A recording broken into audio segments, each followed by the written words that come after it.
Bismillah. Assalamualaikum warahmatullahi wabarakatuh. Waalaikumsalam warahmatullahi wabarakatuh. Alhamdulillah wassalatu wassalamu ala rasulillahi amma ba'du. Apa kabar anak-anak ustazah? Alhamdulillah, baik Ustazah. Alhamdulillah. Baik Ustazah. Masya Allah. Alhamdulillah.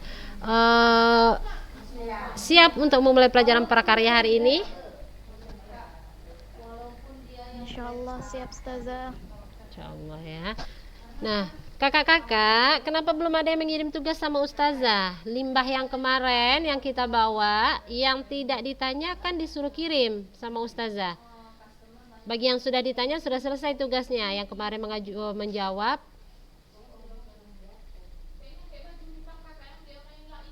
Yang lain mana? Kok nggak ngirim?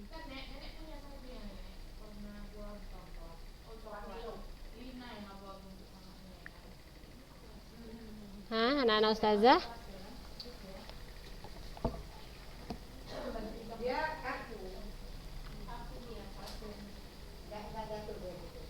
Ayo, apa jawabannya yang belum ngirim? Cuma beberapa orang aja yang ngirim. Yang lainnya tolong dikirim ya. Ustazah tunggu ya.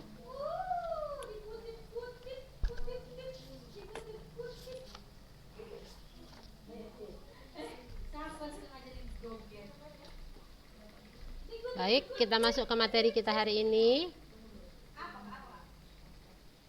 Kerajinan limbah jerami ya. Kemarin Syahla, sampai mana kita terakhir?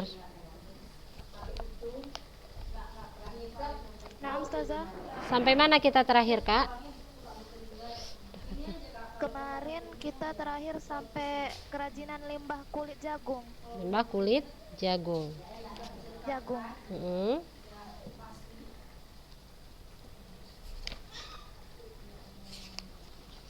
Nah, berarti hari ini kita masuk ke kerajinan limbah jerami. Tahu jerami anak-anak ustazah? Tahu, ada yang tahu, ada yang enggak mungkin ya. Jerami itu adalah batangnya padi ya, kakak-kakak.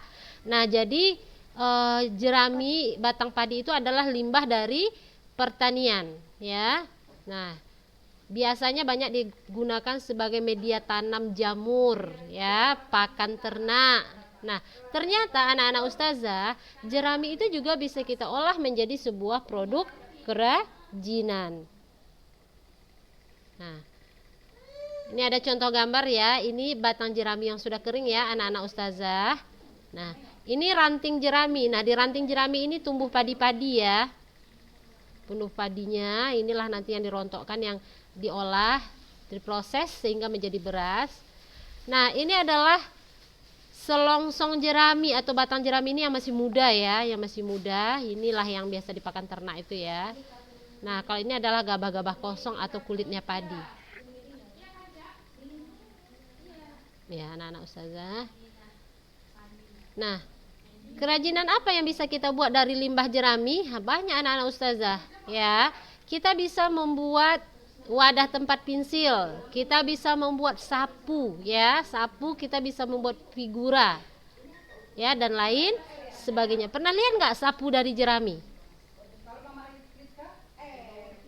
Pernah kan? Cantik-cantik kan Kak, terus warna-warni banyak ya. Nah, selanjutnya ada kerajinan dari limbah pelepah pisang. Tahu pelepah pisang?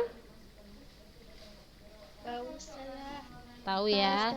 Kalau pisang masih rata, walaupun kita tinggal di tengah kota pun kita masih menjumpai batang pisang. Nah, dan ini gampang didapat ya anak-anak ustazah.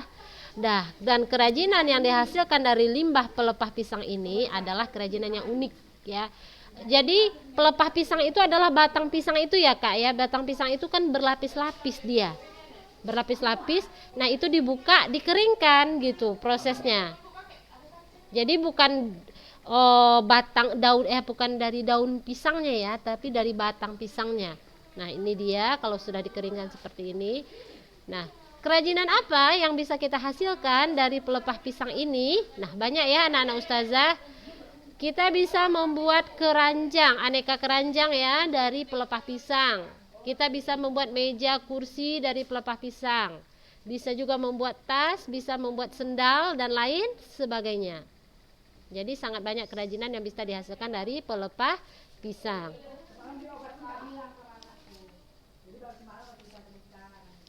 Nah, itu terakhir kita mempelajari tentang kerajinan dari limbah organik. Hari ini kita masuk ke kerajinan limbah lunak anorganik ya anak-anak ustazah, yaitu limbah lunak anorganik yang dapat didaur ulang, yaitu seperti sampah plastik, kotak kemasan, plastik, kain perca ya. Nah,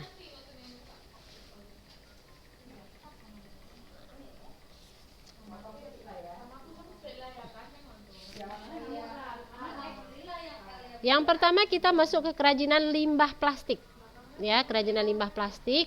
Nah, limbah plastik adalah limbah perkotaan ya anak-anak ustazah ya, banyak terdapat di perkotaan. Nah, kerajinan apa yang kita bisa buat dari limbah plastik ini?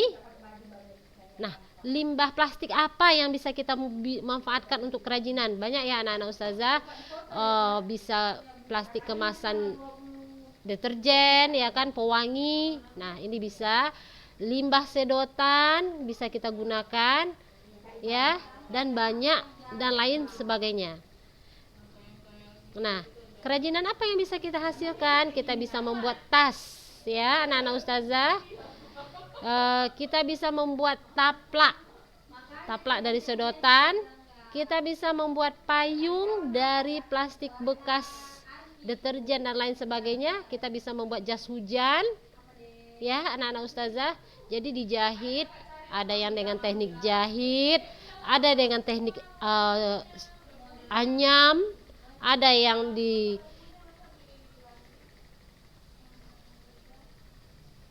jahit ya dan lain sebagainya. Nah, kerajinan yang berikutnya, limbah berikutnya adalah kerajinan kotak kemasan.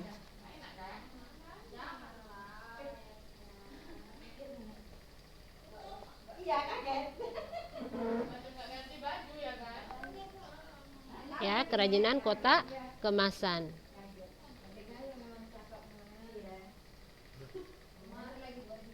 Nah, anak-anak ustazah, kerajinan apa yang kita bisa buat atau bisa kita hasilkan dari limbah kotak kemasan? Banyak ya kakak-kakak. Kita bisa membuat kotak pensil ya. Kita bisa membuat keranjang, tempat buku, tas. Kita bisa membuat miniatur mainan dan lain sebagainya. Nah,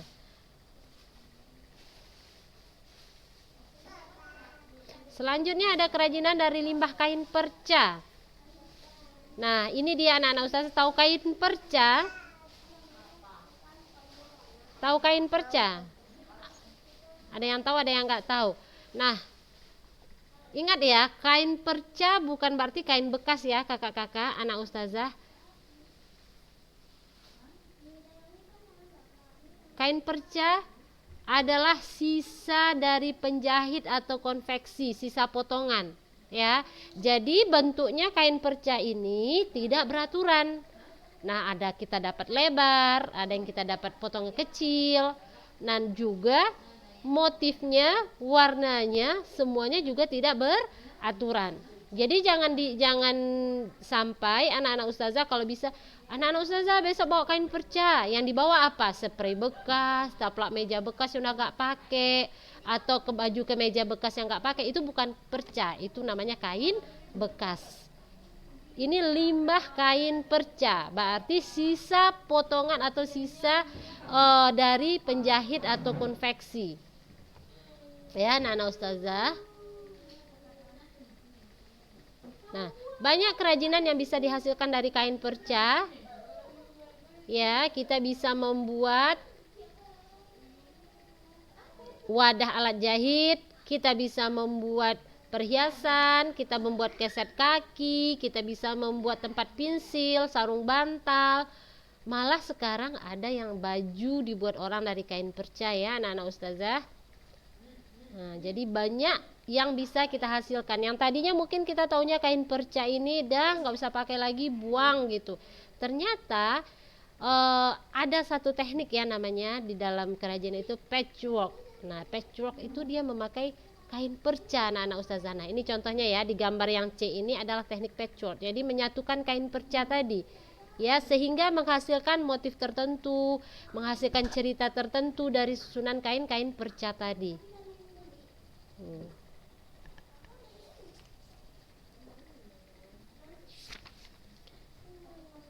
Nah, setelah kita mempelajari kerajinannya dari bahan limbah organik, bahan limbah lunak anorganik, nah kita juga harus mempelajari yang namanya kemasan ya, anak ustazah, kemasan produk kerajinan bahan limbah lunak. Nah, ya, apa itu kemasan? Kemasan adalah bagian terluar ya yang berfungsi untuk membungkus sebuah produk agar menjadi pelindung produk tersebut. Nah, jadi kita harus membuat kemasan. Jadi untuk bahannya juga macam-macam ya anak-anak ustazah. Nah, bisa dari kertas, bisa dari kayu, bisa dari plastik, dan lain sebagainya. Nah, ini adalah contoh kemasan ya anak-anak ustazah ya, contoh produk kemasan produk untuk limbah kerajinan limbah lunak. Nah, ini ada contohnya pensil yang diberi hiasan boneka ya anak-anak ustazah. Nah, contoh kemasannya adalah kotak ya. Ini juga ada kotak terbuat dari kardus ya.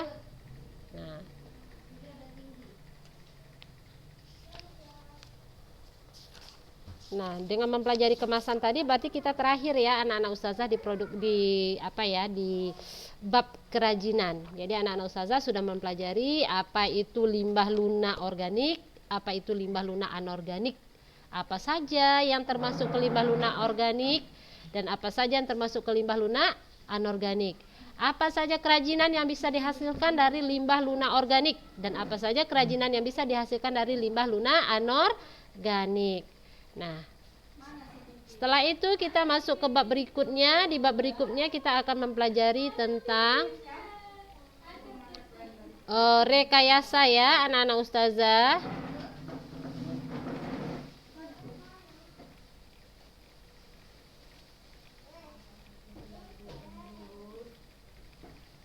Nah, di rekayasa.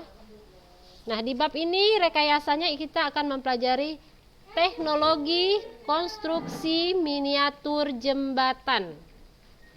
Ya, teknologi konstruksi miniatur jembatan.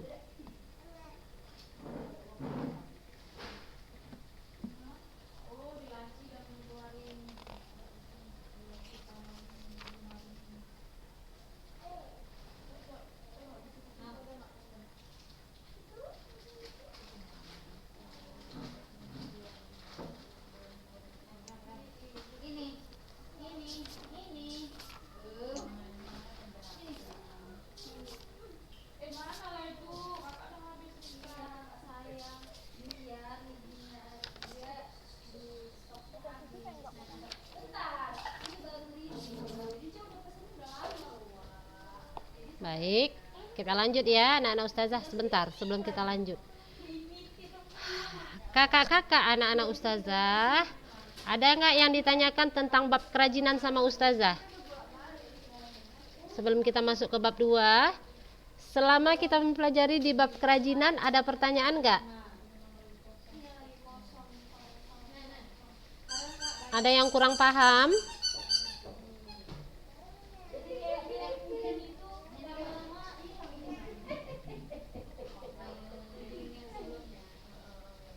Baik, kalau tidak ada pertanyaan, ustazah anggap anak-anak ustazah sudah paham. Dan jangan lupa tugas di bab kerajinan dikirim ya. Yang kemarin minggu lalu ustazah suruh bawa contoh limbah. Nah, sekarang kirimkan sama ustazah contoh limbah itu, fotonya, dan dijelaskan sama ustazah tentang limbah itu. Oke?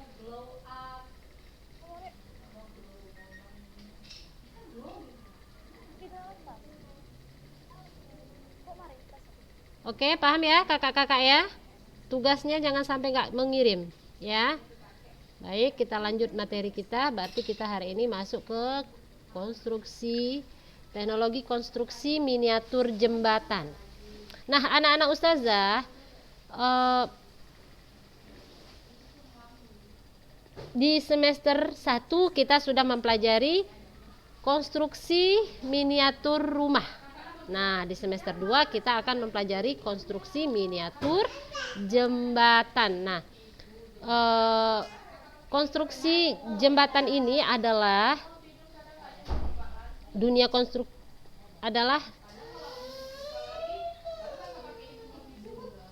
karya tertua ya anak ustazah di dalam dunia konstruksi. Ya, jembatan adalah karya tertua di dalam dunia konstruksi.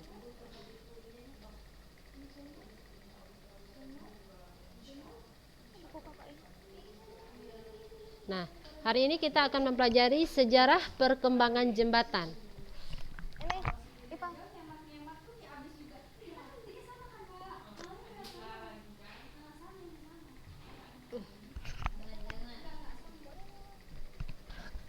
Nah, anak-anak ustazah, jembatan merupakan sebuah sarana ya dengan struktur tertentu yang dibangun untuk menghubungkan dua atau lebih ya rentang jembatan fisik ya seperti sungai, jurang, teluk, lembah, jalan sehingga kita dapat melintas dengan lancar dan aman.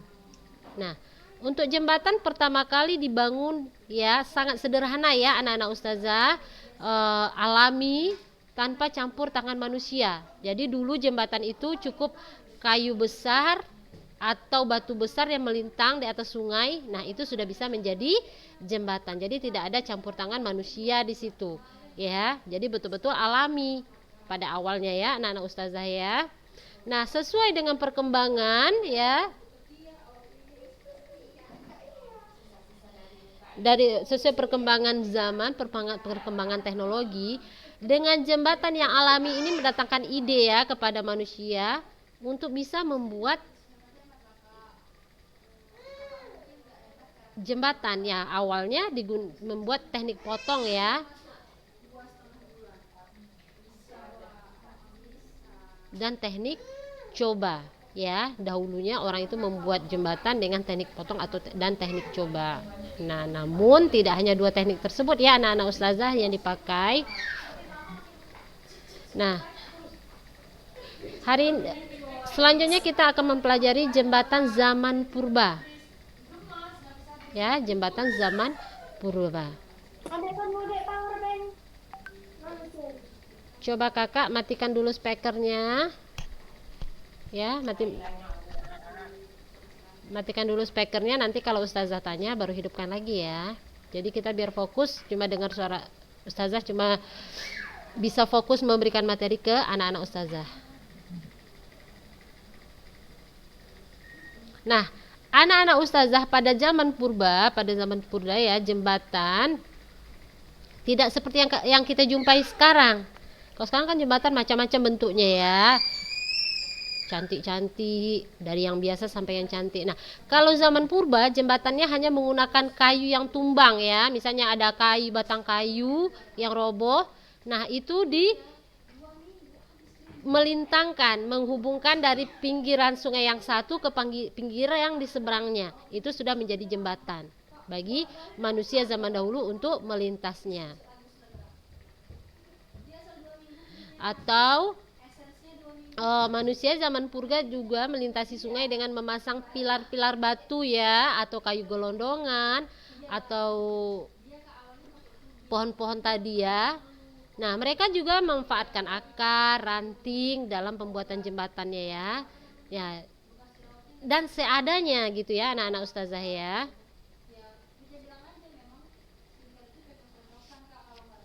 Nah, contoh-contoh jembatan zaman purba ya anak-anak ustazah.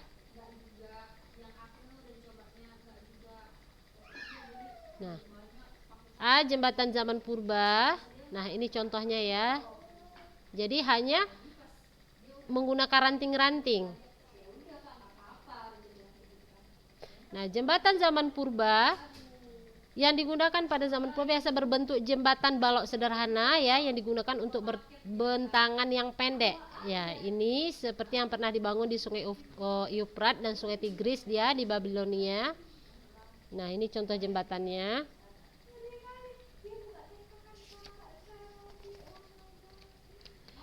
Sejarah perkembangan jembatan ya. Tadi sejarah perkembangan jembatan. Nah, yang pertama adalah jembatan zaman purba. Yang kedua adalah periode Romawi kuno. Nah, zaman Romawi kuno ini dimulai dari tahun 300 sebelum Masehi. Ya, anak-anak ustazah, berlangsung kurang lebih 600 tahun. Ya, jadi 300 sebelum Masehi, jadi berlangsung kurang lebih 600 tahun. Nah, pada zaman ini teknologi jembatan sudah mulai berkembang. Ya, jembatan sudah mulai dibangun dengan menggunakan kayu, batu, beton. Namun untuk bentuknya anak-anak ustazah masih melengkung ya. Nih, Romawi kuno bentuk jembatannya.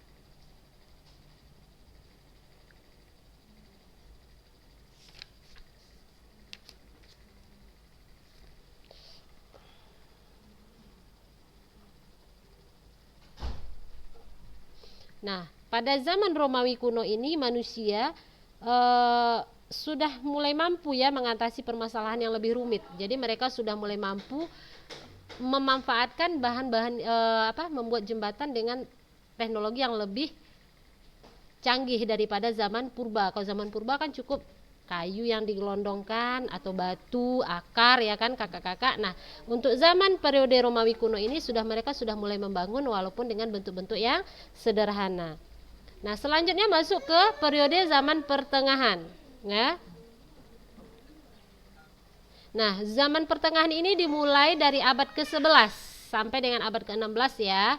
Ya, jadi zaman pertengahan itu setelah runtuhnya zaman Romawi kuno tadi, masuklah namanya zaman pertengahan. Nah, secara fisik anak-anak ustazah, konstruksi jembatan pada periode ini tidak jauh berbeda dengan periode Romawi kuno ya. Bentuknya masih yang lengkung dan pilar-pilar batu yang masih sering digunakan ya.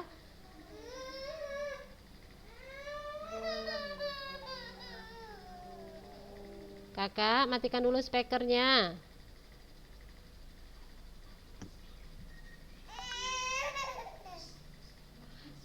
Nah, ini adalah contoh jembatan zaman pertengahan.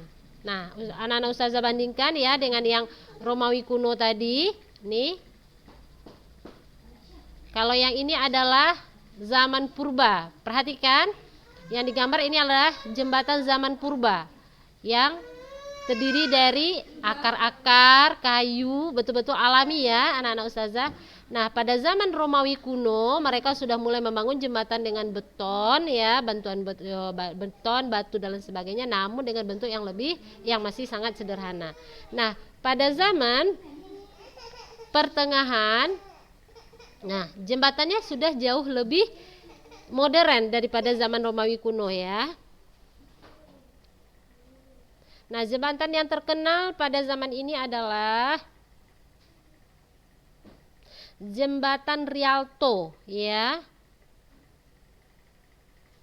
yang dibangun di atas Grand Canal ya di Venice. Nah, ini adalah jembatan yang terkenal pada zaman pertengahan. Nah, selanjutnya teknologi jembatan zaman besi dan baja. Nah, ini dah jauh lebih canggih lagi ya anak-anak ustazah.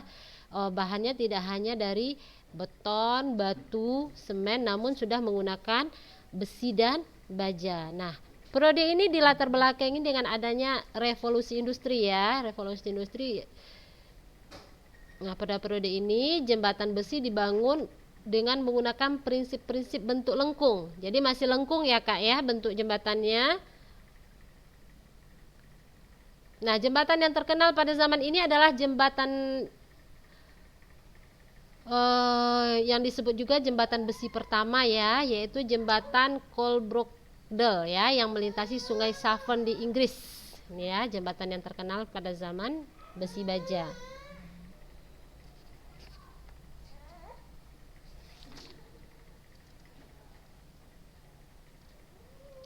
Nah, setelah itu ada zaman jembatan gantung. Ya, ini dimulai pada abad ke-18 ya, anak-anak ustazah. Jadi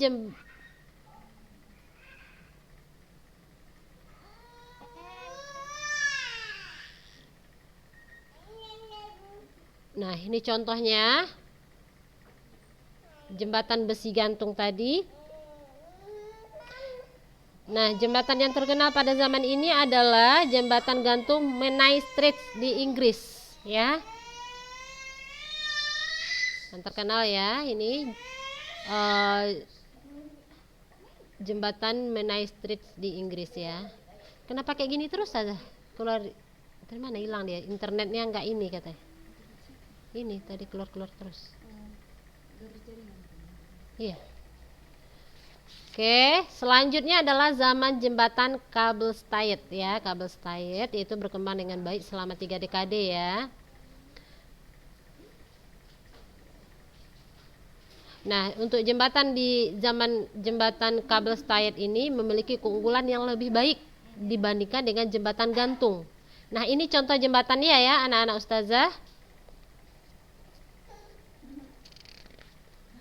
Nah, yang terakhir adalah zaman jembatan beton.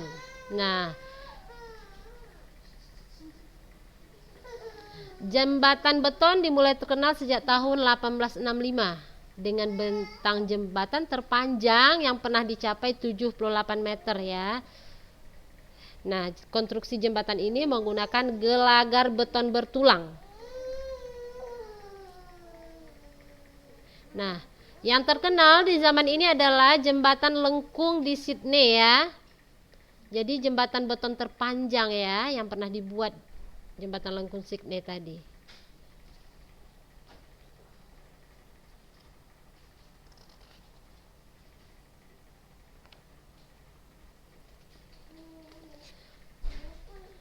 Nah, selanjutnya kita masuk konstruksi jembatan yang ada di dunia ya anak-anak ustazah.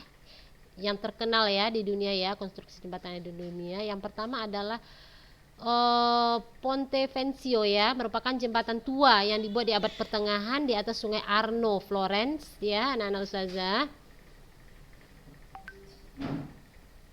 Nah, yang membuat jembatan ini berbeda dari jembatan lain adalah jembatan ini memiliki toko-toko ya, yang ada di samping-samping jembatan itu. Nah, jadi toko-toko itu bisa disewa lah ya oleh mau pedagang perhiasan, souvenir ya.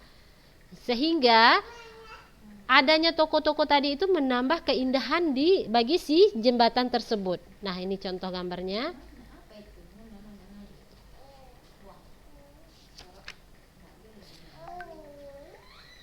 Baik anak-anak ustazah, untuk konstruksi jembatan yang ada di dunia tadi, insyaallah minggu depan kita lanjutkan ya. Ada Ponte Vecchio, kejedut.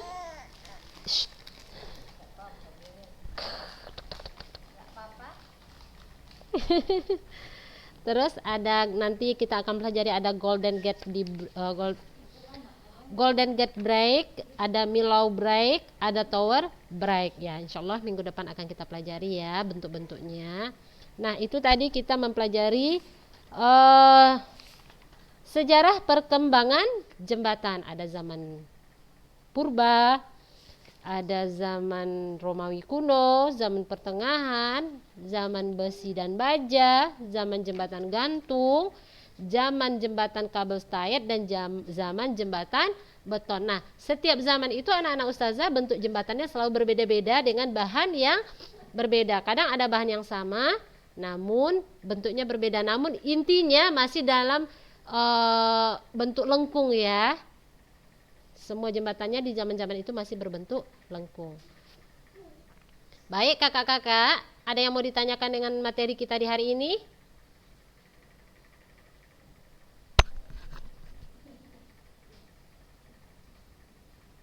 Ada yang mau ditanyakan? Nggak ada? Baik, kalau memang nggak ada, kita cukupkan hari ini sampai di sini. Dan jangan lupa, tugas dikirim ke ustazah lewat WA pribadi. Oke, ustazah tunggu. Waktunya 3 hari ya. Ustazah udah kasih waktu seminggu ke depan, seminggu kemarin ya, waktu 3 hari, berarti Senin, Selasa, Rabu. Rabu malam paling lama. Kalau nggak ngumpul juga Ustazah nggak terima lagi ya Kak ya. Oke, baik. Kalau memang tidak ada yang mau ditanyakan, mari kita baca doa kafaratul majlis. Subhanakallahumma wa bihamdika, asyhadu an la ilaha illa anta, astaghfiruka wa atubu ilaik.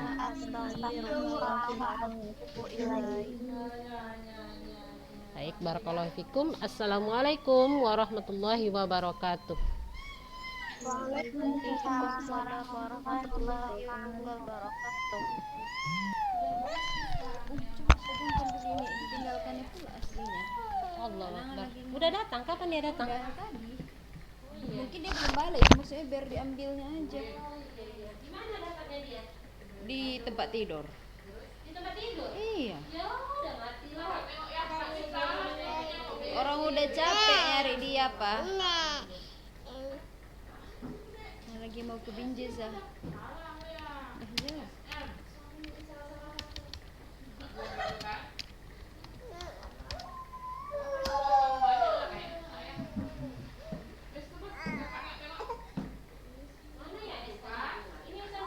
Udah dikasih ke Ustaz Bibi. Oh, udah. Ustaz Bibi yang membalikkannya, enggak berani anak menyimpan asli katanya. Ini katanya udah jalan ke Binjai.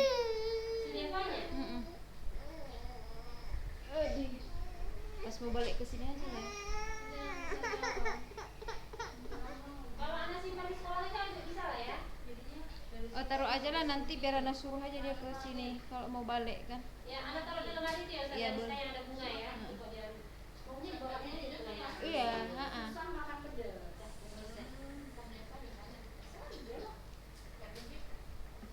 Di lemari yang ada bunga ya, Ustaz, rapor ya. Ya. Nanti kalau ada kembali lagi. Aduh, laparnya saya. Makan ibu-ibu.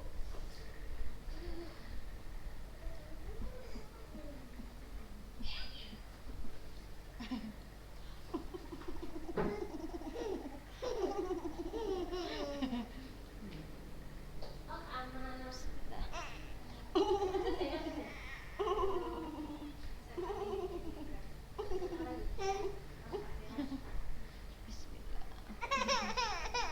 Nah, bikin nah. Bikinlah.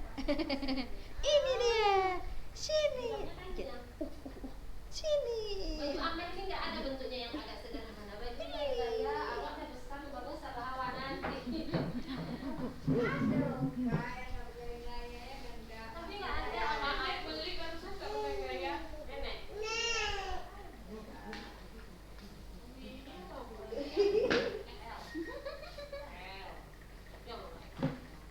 Yuk makan yuk. Kami lapar kali. Kami nggak ngasih makan orang satu rumah kami, tapi rumah. Di sini kadang kita merasa sedih. Merasa bahagia kan? Ini dia tengoklah Kak, ini ya. Kirimlah pakai kami. Ultimate ini, tapi memang dia sepaket dan harus, maaf ya Kak, dia memang harus rutin. Tidak ada namanya pakai skincare itu nggak rutin jadi jarang. 3 bulan Kakak. Tapi dia, tapi memang kebetulan dia rutin, semuanya dipakai. Paket itu ya, paket ultimate itu. Jadi berapa lah dia sepaket? 275. Krim siang malam, essence 275. Iya. Murahnya Om. 2, 7 dan 5. Tapi kecil-kecil. Iya, yang ini kemarin kan? Iya. Punya Kakak udah habis belum? Belum. Enggak dipakai sama si Bapak. Sekarang kan masih ada yang Kakak aja yang pakai. Tapi masih ada krim kami yang kemarin itu. Oh, yang putih. Maksudnya? Tapi kok jadi putih kali, Mak? Jadinya? Nah, itu dia. Dia paket ultimate brightening itu memang ada efek untuk memutihkannya. Nanti gini, awak mau putih kinclong muka awak kan sekali nampak tangan awak